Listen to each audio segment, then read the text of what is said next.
Elle pensait pouvoir l'humilier, mais elle ne savait pas que le concierge avait une histoire qui briserait son monde de droiture. Ce qu'il a fait ensuite l'a laissé sans voix. Evelyn Grant avait tout ce que la société considérait comme précieux: beauté, richesse et pouvoir. Grandissant dans un quartier aisé de Westchester, New York, ses parents l'avaient protégée des dures réalités de la vie. Son père, un éminent avocat, et sa mère, une mondaine, veillaient à ce qu'Evelyn n'ait jamais à lever le petit doigt. Sa vie était une vie d'indulgence. En tant qu'enfant, ses caprices étaient toujours satisfaits. Poney, vêtements de marque et tuteurs privés. Mais à mesure qu'elle grandissait, elle développa un air de supériorité, croyant qu'elle était destinée à la grandeur simplement en existant. Ses amis, soigneusement sélectionnés dans des cercles tout aussi privilégiés,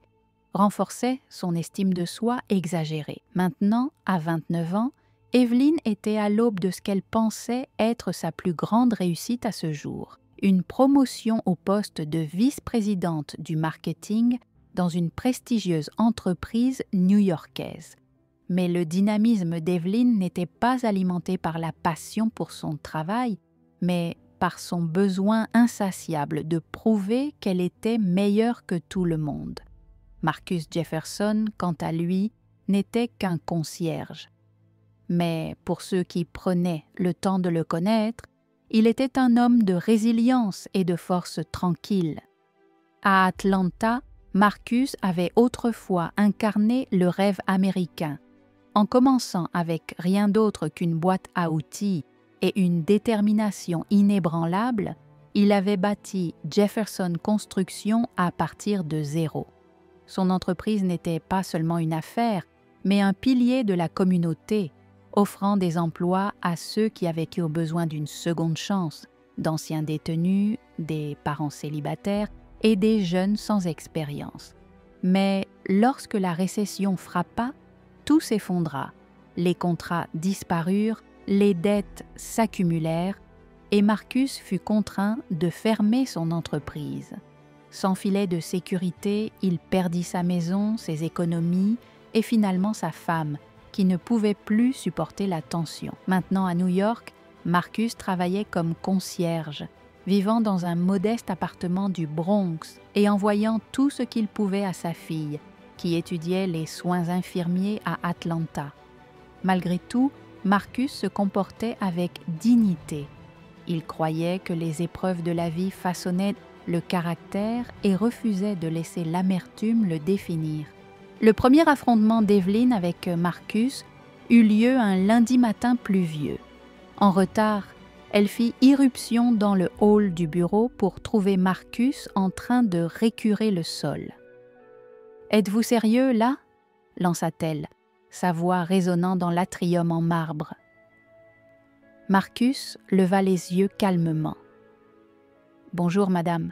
Je serai hors de votre chemin dans une seconde. » « Une seconde ne suffit pas, » siffla Evelyn. « Réalisez-vous que des gens comme moi ont de vrais boulots à faire?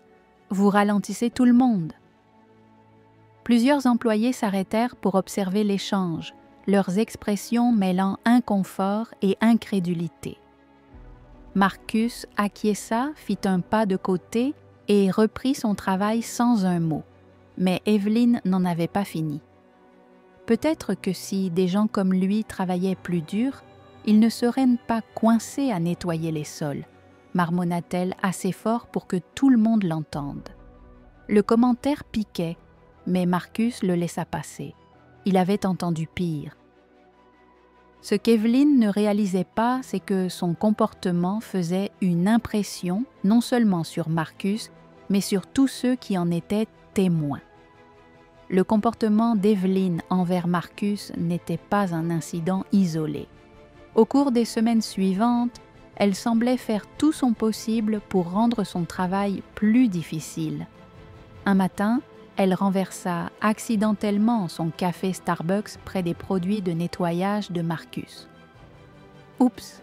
dit-elle avec un sourire narquois.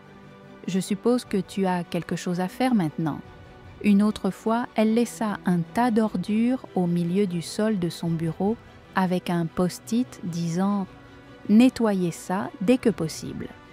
Malgré ses pitreries, Marcus resta professionnel.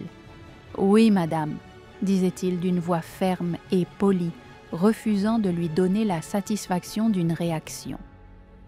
Mais la cruauté d'Evelyn ne se limitait pas à Marcus. Elle avait également dans sa ligne de mire Diana Reeves, sa principale rivale pour la promotion. Diana était tout ce qu'Evelyn n'était pas, gentille, empathique et respectée par tout le monde au bureau. Evelyn la voyait comme une menace et était déterminée à la saboter à tout prix. L'occasion d'humilier Marcus et Diana s'est présentée lors d'une réunion client importante. Evelyn a orchestré un déversement à proximité de l'entrée de la salle de conférence, sachant que Marcus serait appelé pour nettoyer. Pendant que Marcus nettoyait le sol, Evelyn se tourna vers les clients avec un rire condescendant. « Imaginez ça, dit-elle. Vous êtes ici pour discuter de campagnes de plusieurs millions de dollars et c'est ce que vous voyez. » Les clients échangèrent des regards inquiets, clairement mal à l'aise avec son ton. Diana, assise de l'autre côté de la table, ne pouvait pas rester silencieuse. « Evelyn, c'était inutile, » dit-elle fermement. Evelyn se moqua. « Oh, s'il te plaît, je suis juste honnête. Il est là pour faire un travail et je fais le mien. » Marcus redressa les yeux et rencontra le regard d'Evelyn. « Je fais juste ce qu'on me demande. J'espère que tu peux en dire autant. » Ces mots restèrent en suspens et pour la première fois, Evelyn ressentit une lueur de malaise, sans le montrer. Ce qu'elle ignorait, c'est qu'un des employés juniors avait enregistré l'intégralité de l'échange. À la fin de la journée, la vidéo circulait dans tout le bureau.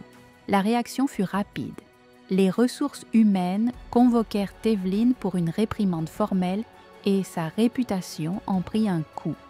Mais au lieu de réfléchir à son comportement, Evelyn redoubla d'arrogance. « C'est ridicule », fulmina-t-elle contre Diana pendant le déjeuner. « Les gens sont tellement sensibles de nos jours.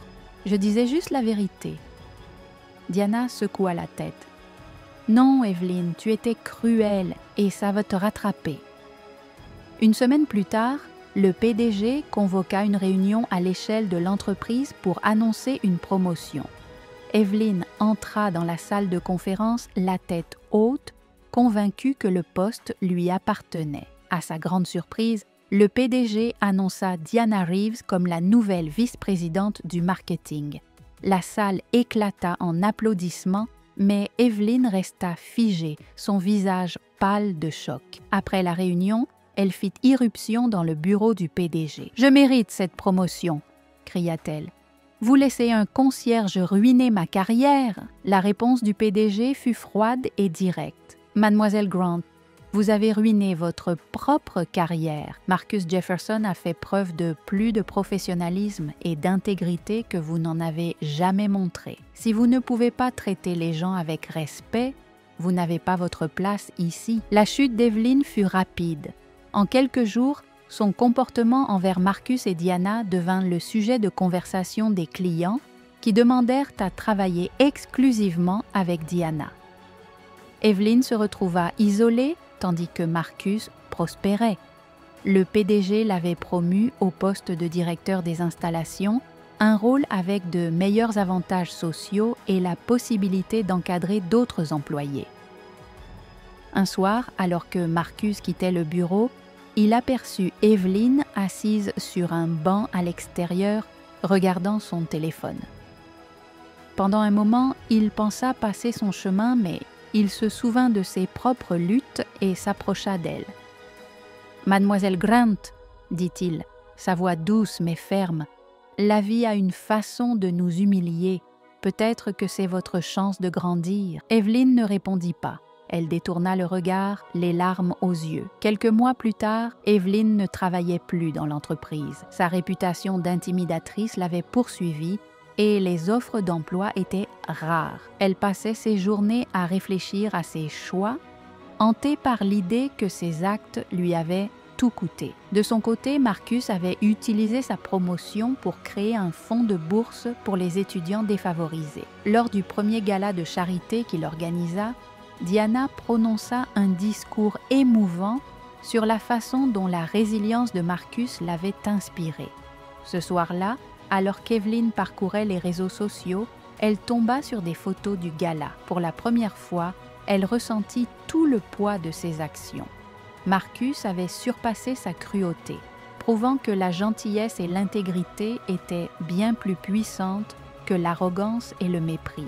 La vie a une façon de nous apprendre que la manière dont nous traitons les autres définit finalement qui nous sommes.